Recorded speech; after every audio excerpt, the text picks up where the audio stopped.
은퇴할 때만 해도 6억 원의 자산을 가지고 계시던 어르신은 정말 넉넉한 노후를 보낼 수 있을 거라고 생각하셨죠. 그런데 은퇴한 지 겨우 7년 만에 자산이 8천만 원까지 줄어들었어요. 무려 5억 2천만 원이 사라진 거죠. 이분은 올해 74살 되신 최병호 어르신이에요. 어르신께서 저에게 하신 첫 마디가 지금도 잊혀지지 않아요. 선생님, 저는 정말 큰 돈을 쓴 기억이 없어요. 그냥 평범하게 살았는데 어떻게 이런 일이 생길 수 있죠? 목소리에서 절망감이 그대로 느껴졌어요. 혹시 투자 실패나 사기를 당하신 건 아닐까 싶어서 자세히 물어봤는데 그런 것도 아니었어요. 그냥 일상적인 소비였어요. 하지만 그 일상적인 소비가 모이고 모여서 엄청난 구멍을 만들어낸 거였죠. 여러분, 이게 남의 일이라고 생각하시나요? 절대 그렇지 않아요. 지금 이 순간에도 수많은 은퇴자분들이 똑같은 상황에 놓여 있어요. 본인도 모르는 사이에 자산이 빠른 속도로 줄어들고 있는 거예요. 더 무서운 건 이런 일이 아주 조용히 일어난다는 점이에요. 어느 날 갑자기 큰 돈이 사라지는 게 아니라 매일매일 조금씩 새어나가는 거거든요. 마치 구멍난 양동이에서 물이 조금씩 새는 것처럼 말이에요. 제가 25년간 금융 상담을 하면서 만난 은퇴자분들을 보면 정말 놀라운 공통점이 있어요. 대부분이 자신의 실제 소비 규모를 제대로 파악하지 못하고 계세요. 이 정도는 괜찮겠지라는 막연한 생각으로 돈을 쓰시는 거예요. 예를 들어 볼게요. 매주 친구들과 만나서 하는 외식이 한 번에 3만 원씩 든다고 해보세요. 별로 큰 돈 같지 않죠? 하지만 1년으로 계산하면 150만 원이 넘어요. 여기에 각종 모임비, 여행비, 홈쇼핑 구매까지 더하면 어떻게 될까요? 실제로 계산해보면 정말 깜짝 놀라실 거예요. 한 달에 200만 원 이상이 이런 식으로 나가는 경우가 허다하거든요. 그런데 연금 수입은 월 100만 원도 안 되는 분들이 대부분이에요. 매달 100만 원씩 적자가 나는 거죠. 이런 속도로 가면 어떻게 될까요? 아무리 많은 돈을 모아놓았어도 10년이면 다 바닥나요. 그런데 은퇴 후 30년을 더 살아야 하는데 10년 만에 돈이 떨어지면 나머지 20년은 어떻게 살아야 할까요? 정말 심각한 문제예요. 하지만 더 심각한 건 이런 위험을 인식하지 못하고 있다는 점이에요. 많은 분들이 아직 돈이 좀 있으니까 괜찮아라고 생각하세요. 하지만 그 돈이 생각보다 훨씬 빨리 사라질 수 있어요.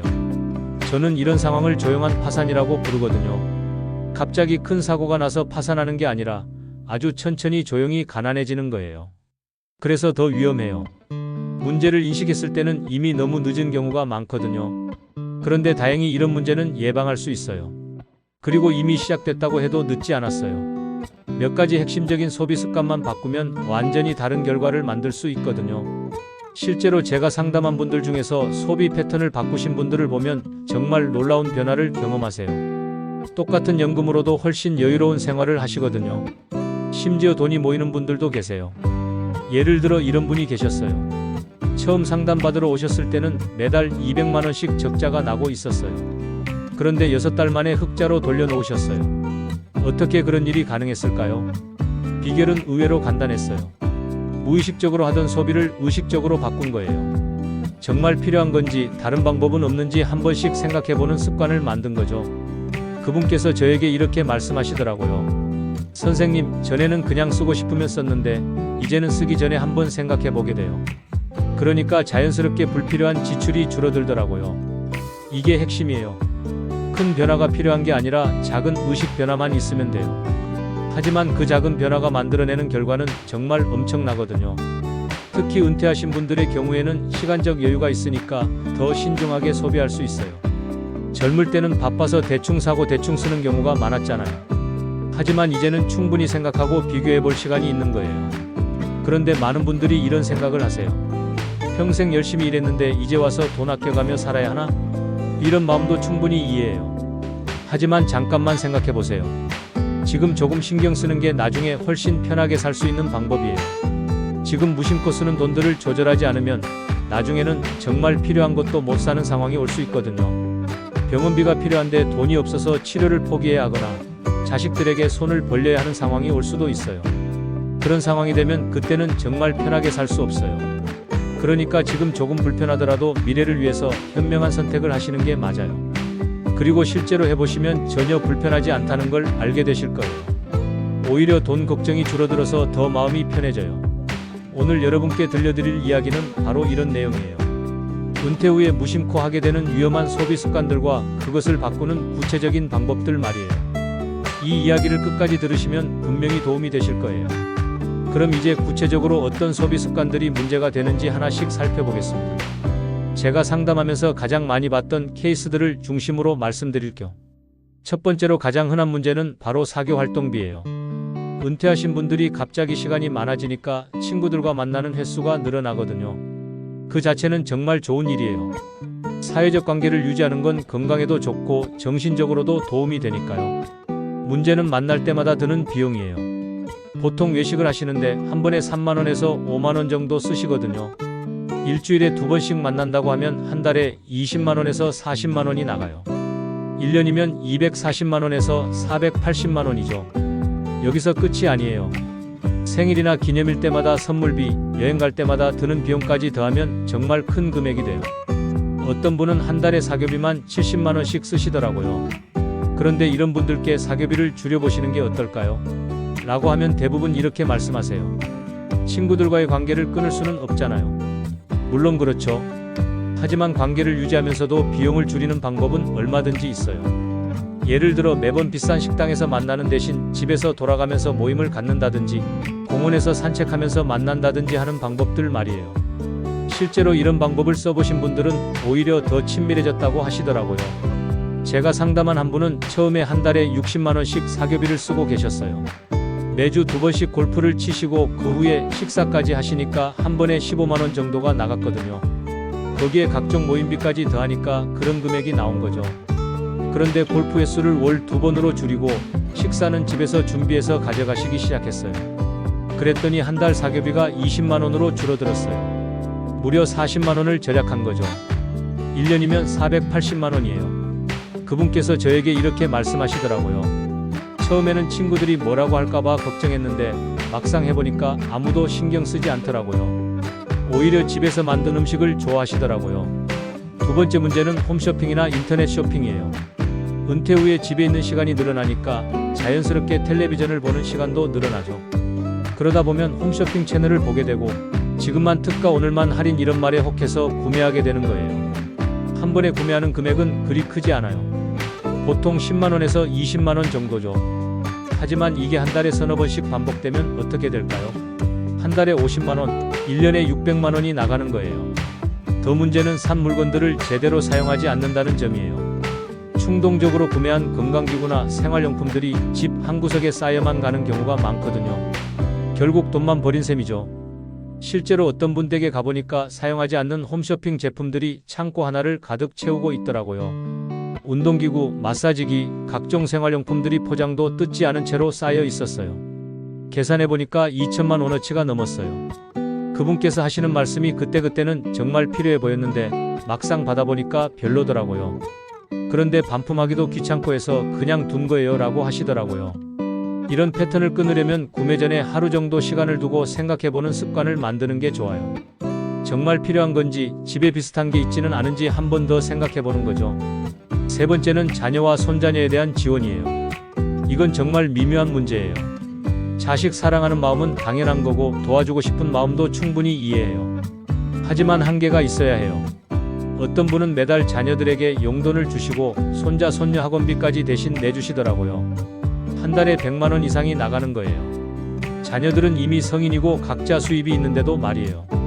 이런 분들께 왜 그렇게 하시는지 물어보면 자식들이 힘들어 보여서 손자들이 불쌍해서 이런 대답을 하세요. 하지만 정작 본인의 노후 자금은 빠른 속도로 줄어들고 있어요. 나중에 본인이 어려워지면 결국 자녀들에게 부담이 될 수밖에 없어요. 지금 도와주려다가 나중에 더 큰 부담을 주게 되는 거죠. 이건 정말 역설적인 상황이에요.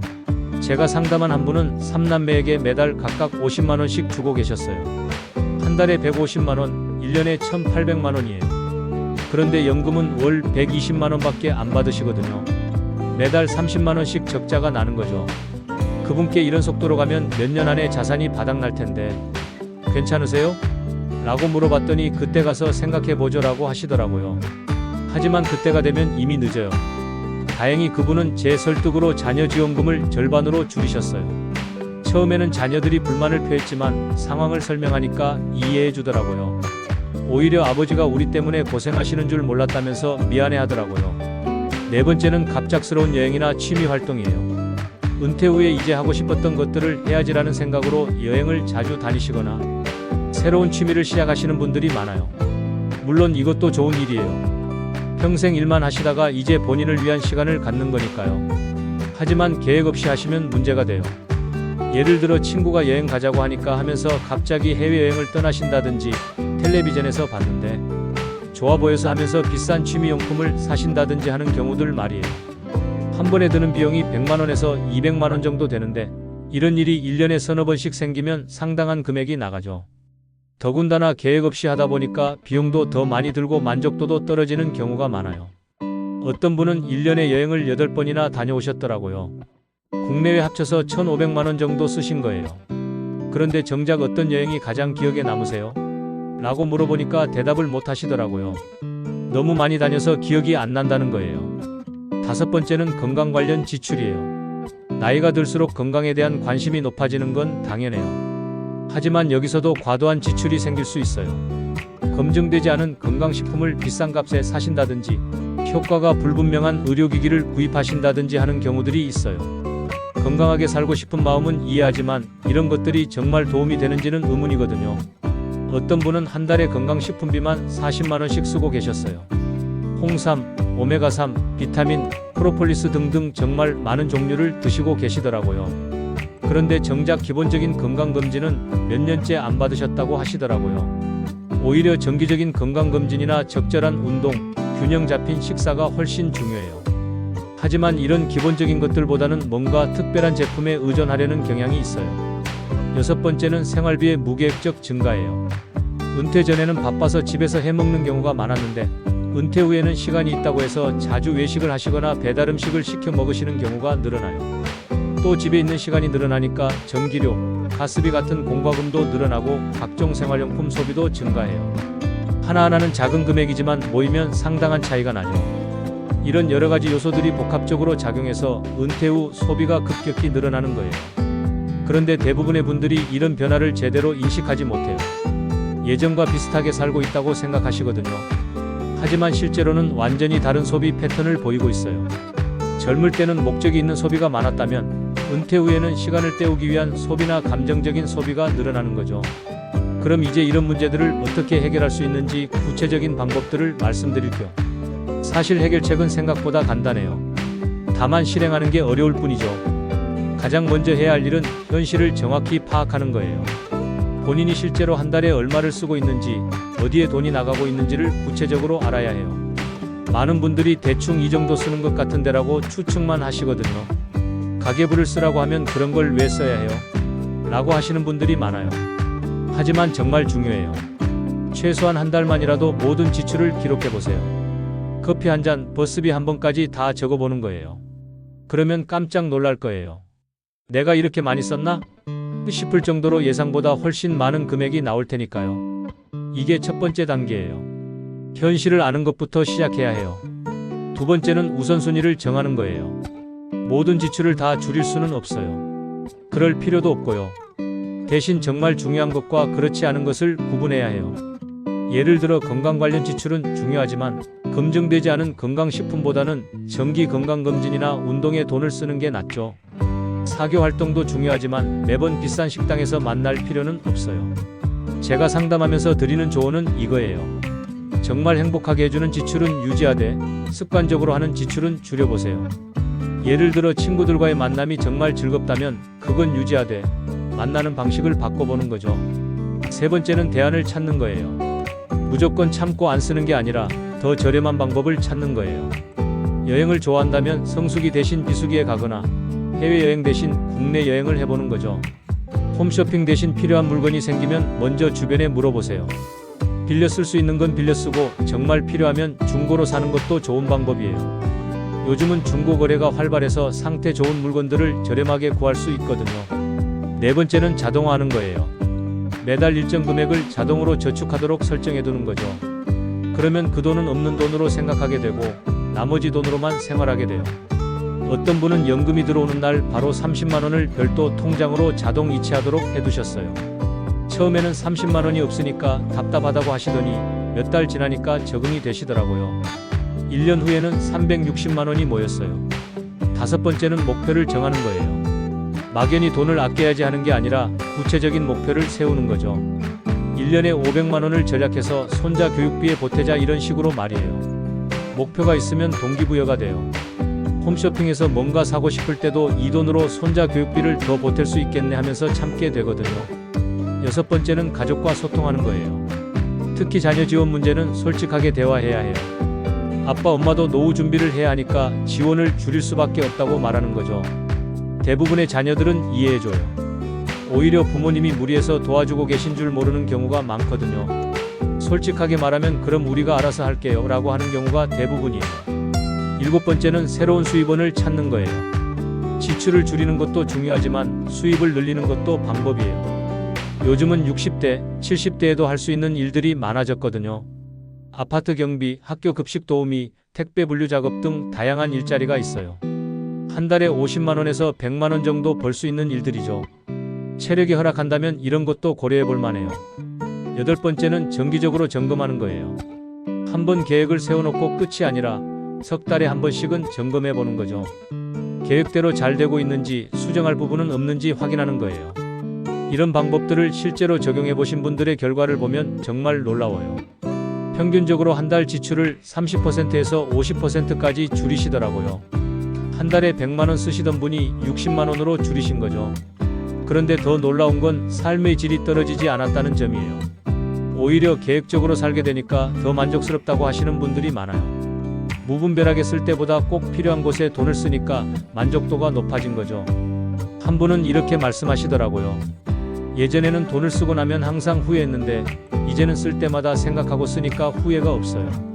그리고 통장 잔고가 늘어가는 걸 보니까 마음이 든든해요. 물론 처음에는 어려워요. 오랫동안 해온 습관을 바꾸는 게 쉽지 않거든요. 하지만 한 달, 두 달 지나면서 서서히 적응이 돼요. 그리고 효과를 보기 시작하면 더 열심히 하게 되죠. 가장 중요한 건 완벽하게 하려고 하지 말라는 거예요. 가끔 실수해서 계획보다 많이 쓸 수도 있어요. 그럴 때 나는 안 되라고 포기하지 말고 다음 달에는 더 잘해보자고 생각하세요. 은퇴 후 재정관리는 마라톤과 같아요. 단거리 달리기가 아니라 장거리 달리기죠. 처음부터 너무 무리하면 중간에 포기하게 돼요. 천천히 꾸준히 하는 게 중요해요. 마지막으로 한 가지 더 말씀드리고 싶은 건 돈을 아끼는 것도 중요하지만 삶을 즐기는 것도 중요하다는 점이에요. 너무 쪼들리게 살 필요는 없어요. 다만 계획적으로 의미 있게 쓰자는 거죠. 여러분도 오늘부터 한번 시작해보세요. 먼저 한 달 동안 가계부를 써보시고 어디에 돈이 나가는지 확인해보세요. 그리고 정말 필요한 지출과 그렇지 않은 지출을 구분해보세요. 작은 변화부터 시작하면 돼요. 일주일에 한 번 하던 외식을 2주에 한 번으로 줄인다든지 홈쇼핑 채널을 안 본다든지 하는 작은 변화들 말이에요. 이런 내용이 도움이 되셨다면 구독과 좋아요 버튼을 눌러주세요. 그리고 댓글로 여러분의 경험이나 궁금한 점들을 남겨주시면 답변 드리겠습니다. 오늘도 들어주셔서 감사합니다.